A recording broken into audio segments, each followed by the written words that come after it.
Howdy, everyone. Imagine you're a store manager at a busy retail location and you're struggling to keep your shelves supplied and your customers happy.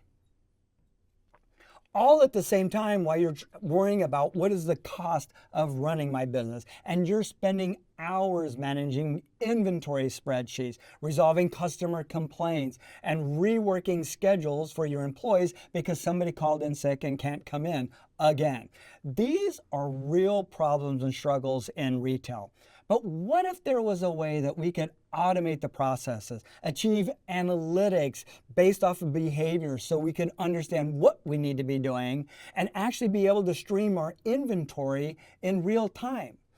There is a way, and this is where AI comes in. AI can analyze massive amounts of data that you use within your business, and it can recognize patterns that are going on in the business, and it can help you make smart decisions. And AI comes in many forms. It comes in foundation models, it comes in predictive analytics, it comes in automating data cleansing, all sorts of ways that we can take AI and apply it to how we're running retail to make it work faster so that we can act in faster and smarter ways. As we start thinking about how to apply AI in retail, let's start thinking about some of the overarching problems that we see in retail. The first one is low customer sat. This is where we have unhappy customers. And this is really based on a handful of things. They may just find that they don't like what they bought or the experience is bad, so they don't come back. Or they go to a competitor, or they tell a friend about a negative experience and then that friend doesn't come in. These are things around low customer sat that we're really trying to control and struggle with. So how do we use AI then to start addressing low customer sat? The first thing we need to think about, and there's really two things that we want to think about up front. First is a customer first attitude. The second piece of this is we want an AI platform that we are going to build everything upon.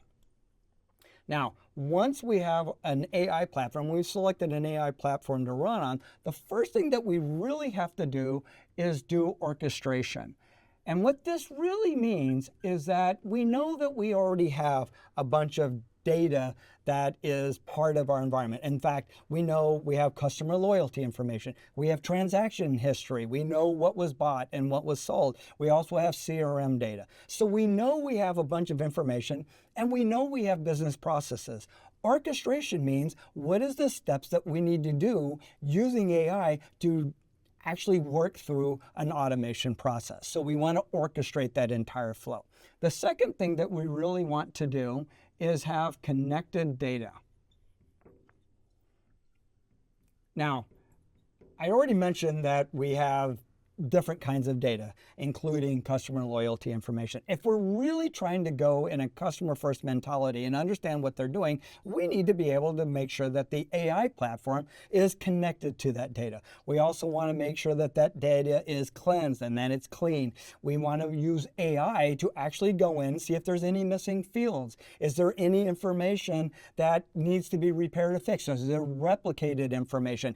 AI is actually really good at looking at that data and helping us clean it up. So it is very usable. Now, this is just internal data that we already have inside of our enterprise. We also want to look at external data. So there is information like TikTok. There's stuff from Instagram. There's blogs from Reddit. There are reviews that are out there. We want to take all of the external information and it tells us what the trends are, what's popular, what's not doing well, what is the sentiment of the buyers and the consumers. And we also want to connect that information as well. And once we have all this information connected, we have the data cleansed and prepped and ready, the next thing that we can do is start looking for patterns. So what we want to find with patterns is if we know information about the user and what they're buying and what their styles are, and we know what's trending outside, we can start looking and saying, hey, by the way, there's a trend that's coming up. There's a style that it matches with the customer. Let's tell them about that. Let's find the patterns and recognize that there's something that might be of interest to that customer. At the same time, we also want to look at our inventory. Do we actually have those styles available to sell to them? Once we figure all that out, once we know the patterns, we're looking at all the information available to us and using our foundation models to kind of drive through all that, the next thing that we want to do is make recommendations to our customer of things that are available to them. We want to reach out. We can do that either by email, we can do it by text, we can look at different channels for marketing that we have available as part of our retail business. But what we really are focusing on here is personalized recommendations to our customers of what we think will be interesting to them to drive them back into the store and make purchases. And then of course that flows down into our customer loyalty, it flows into information that we have,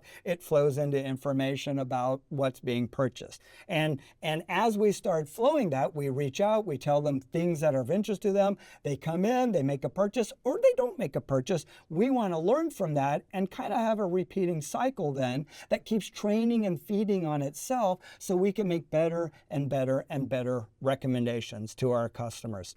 And so this is the first big problem and pain point that we're trying to solve. The second piece, the second problem that we face is that we have a lot of unstructured data. And this is things, we have our structured information, we have a lot of data that we understand, but there's a lot of information that could be very useful as well, even if it's videos, or it's pictures that we have, or it's just a bunch of forms and text that's not necessarily in a structured format. And this provides a very rich information for us to tap into to take advantage of. So how do we do that? So let's start looking at unstructured data and how do we apply AI to this? Well, the first thing that we really have to think about when we're doing this, and we've talked about our AI platform, we really want to extend our AI platform and include business intelligence. And business intelligence, if we think about what business intelligence means, it really is about taking all the information that we have available to us and start mining that data for things that we can then bring out as insights that help us understand what's really happening within our business. So if we're going to do that, if we're going to take BI, we really want to take it from discovery all the way to ops. And so what this really is saying is the first thing we want to do is take this information we've already talked about around our customers and around how we know our inventory and how our business is operating and start discovering what it is within there that is of interest to us, right? What would we do with that? What would we want to pull out of that? And then we want to move that to operations where it's actually executing all the business intelligence that we have found in our business that we're bringing that into operations. And so if we want to think about how we're going to accomplish that, we have to do a set of steps. The first thing is we need to identify what data do we want to use? What data is available for us? What schema and what format is it in? Because not all of your data is going to be in the same format. So we have to identify and understand what the data is we want to use, and we want to understand the format it's in. AI can actually help us with this. It can help us with the discovery. It can help us bridging that format so that we can actually have it in a format that we can actually then get intelligence from. The next step that we want to do is then start designing how are we going to use that information. So we have all the information together, and what we really want to ultimately do is have a report available to a retailer that can instantly show them what's happening inside of the business. We don't want them wading through pages and pages and pages of reports and spreadsheets trying to figure out what's happening in the business. What we want to do is take this information and make it available. So we want to design, what is that going to look like? what for the retailer would be useful to them, and what would it look like for them to see the information to help them.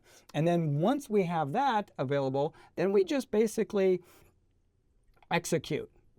And what this means is then we connect everything together and we connect all the data and we get the whole system flowing. And we may actually found that there's other information we need to use. For example, we want to know that what's happening at the cash registers, and we want to make sure that information is flowing in. So now we start connecting the system, we start building our reports, we start visualizing to the retailer what's happening, and then that leads to information going to bring the customer in, they buy, that flows out, and then we start getting a whole system kind of going on itself. So it's always updating itself. Every time it updates, the retailer gets better business intelligence. He acts on that. He sees almost instantly what that change brings, and he can keep modifying it.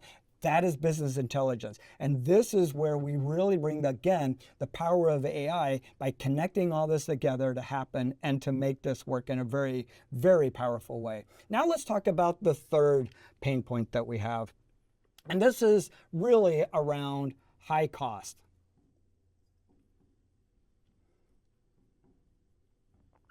And this, as a retailer, they're really worried about this, right? As they're starting to think about how they're running their business, there is a cost associated if they run out of inventory and they need to go figure out and order inventory. If they're trying to ship stuff, if they're trying to ship stuff out to their customers, if they're starting to bring the inventory in. All of this has an impact to how they're running the business and can elevate the costs that they have. And so we really need to look at then, how does AI then help us with high cost? Again, much like we were talking about before, we have our AI platform. We bring our business intelligence into the platform.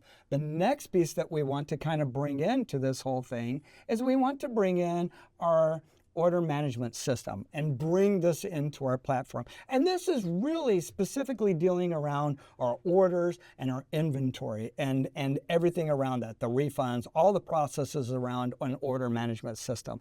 And so the first piece is we want to bring our order management system into our platform so we can start bringing that into what we're doing. Now, once we have that in place, the next big thing we want to make sure we're doing is we're actually streaming our data.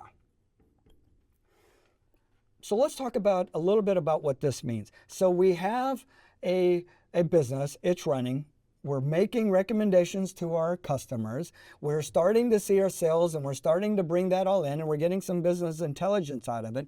But that doesn't work unless that data is real-time information about inventory, real-time information about shipping times. It also brings in our back office where we're looking at our ERP systems. We're looking at our e-commerce systems.